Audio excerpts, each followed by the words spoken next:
Guys, we're here with Kid Quill. I'm Alessandra from United by Pop. We're in Boston at Sonia, and we're going to chat with him about everything you guys want to know, his music, tour, life. So here we go. Speaking of, you're on tour right now. How is that going? It's been a lot of fun. We're like 22 shows in, so we have two more. We have tonight in Boston and then tomorrow in New York. Do you have a favorite city to perform in? I'm biased because I'm from Indianapolis, and we played in Indianapolis about a few days ago, so that was probably one of my favorite shows I've ever done in my life. But Minneapolis was low-key up there, and so was Atlanta. So okay. Yeah, those are kind of some of the few cities that we always joke about, like, man, those were crazy. So have you performed in Atlanta before, or was that the first time? Second time ever. So nice. Yeah, it was like being in the headline tour. I don't know what to expect because like I don't know how many people are gonna show up because I've never been here, and so like every single night we're always like, damn, people actually know us out here. So it's a good surprise. That's an awesome feeling. Yeah. And I know you performed this past summer at Lollapalooza. Yep. How crazy was that? That was nuts. It was just like one of those things where it was like bucket list, but I'm excited to go back and play a big stage hopefully next summer or the summer after. Do you have a festival that would be like a dream to perform at? That's probably one of them. Probably Bonnaroo. Okay. Bonnaroo would be dope. What's that one in that's like really big in Vegas? Life is Beautiful. Yes. Okay, yeah, that would be very cool too. Yeah. So let's get into the music. Sure. You recently released an album this past September. Everybody has been loving it, streaming it. What can you tell us about that creation process, and was it a long time coming? It was, yeah. We took like 2 years on it. It was one of those things where like we approached the album differently, and like we wanted to make an album that like you could physically feel.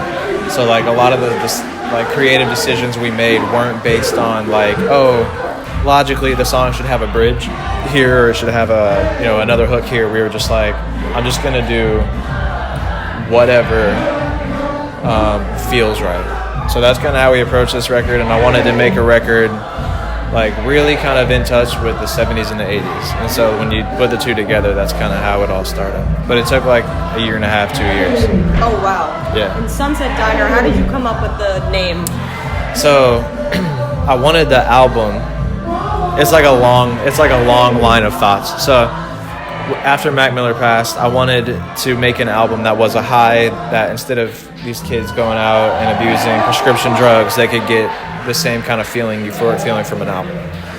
Like the highs and lows and shit like that. So I was like, okay, how do I mask that feeling, which was night and day? And then we started making the 70s and the 80s, and I wanted it to be a feeling. And like I was thinking, where's the place in the 70s and the 80s people went to at night and also during the day, and that was a diner. Nice. Yeah, so Sunset Diner is like this metaphorical place you can go to like get away and just like escape from reality.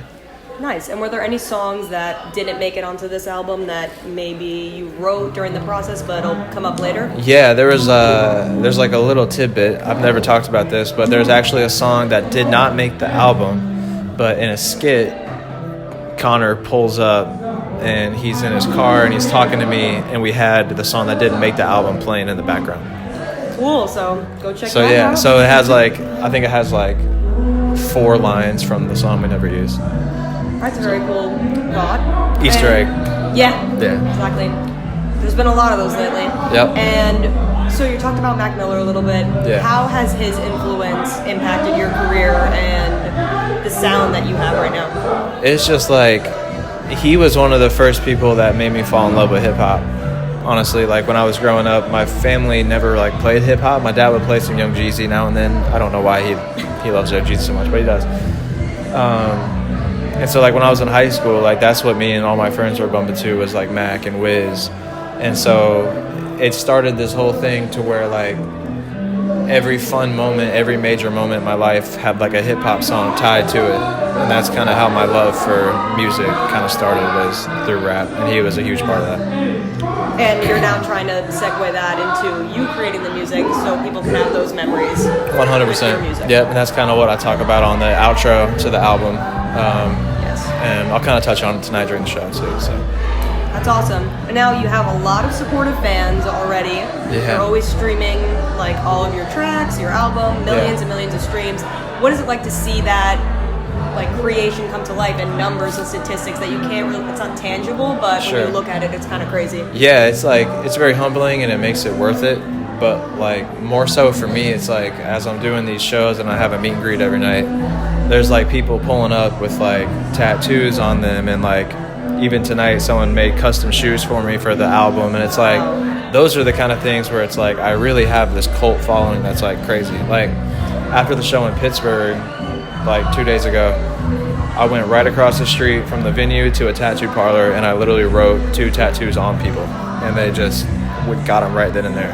Wow. Lyrics from the album. One was a sunset that I drew, and the other was a lyric from the album. That's so it's crazy. like I have this really cult fan base that like people really, really are like invested into what I have to say and how it makes them feel. Yes. And do you feel like there's a song right now that fans are connecting to, especially off of the album when you perform? Yeah, there's a couple.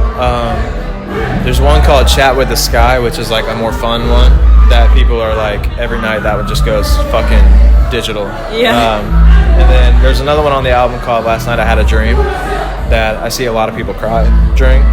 Okay. And the song Indiana, obviously, when I went home and did it in Indiana, I could kind of feel like I said a line about small town and everyone just like started cheering, which is not like, I doubt Boston does that tonight. It was just like the small town, people knew what I was talking about when I talked about a small town. So That's a cool feeling. yeah. And so you have these fans that have been with you for a while, but you also have new fans that may have just discovered your album or starting to listen to your music. What do you want those fans and listeners to know about you and your sound? That it's just super organic. You know what I mean? It's like super raw. It's just me and like 4 of my homies, and we just try to make beautiful music that people can relate to, make memories to, and feel. And that's just kind of who we are on the brim of everything. So, but you should dive deep into some of the catalog because there's Easter eggs and secrets and all that shit. So Definitely do that. Sunset Diner is worth all the streams.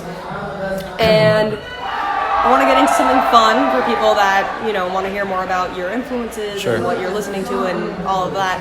If you could only listen to 3 artists for all of 2020, who would you pick and why? can I listen to their old, like their whole catalog or Yeah. stuff they come out with in 2020? Both. Kanye.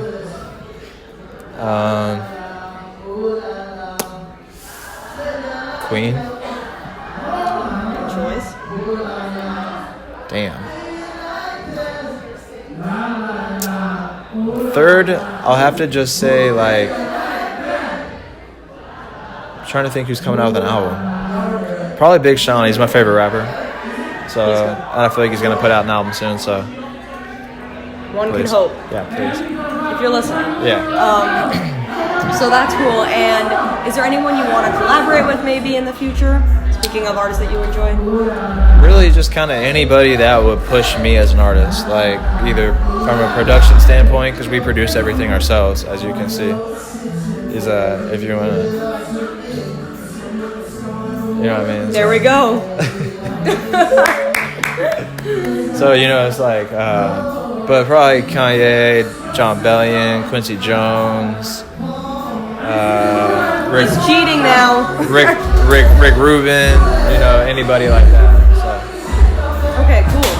And last but not least, for people that are thinking about 2020 already, I know it's crazy, can they look forward to anything? Like, do you have any music videos you could tease or projects? Yeah, we've been talking about trying to figure out the right song to do a video for, and definitely some collabs for me. But I'm also just gonna keep pumping out music. So I'm just gonna try to stay busy, put out as much music as I can, keep touring, and I feel like the single game right now. I put out a nice body of work. I'm just gonna kind of feed the singles right now to give people something light, and something fun. So. That's awesome. Well, you heard it here first.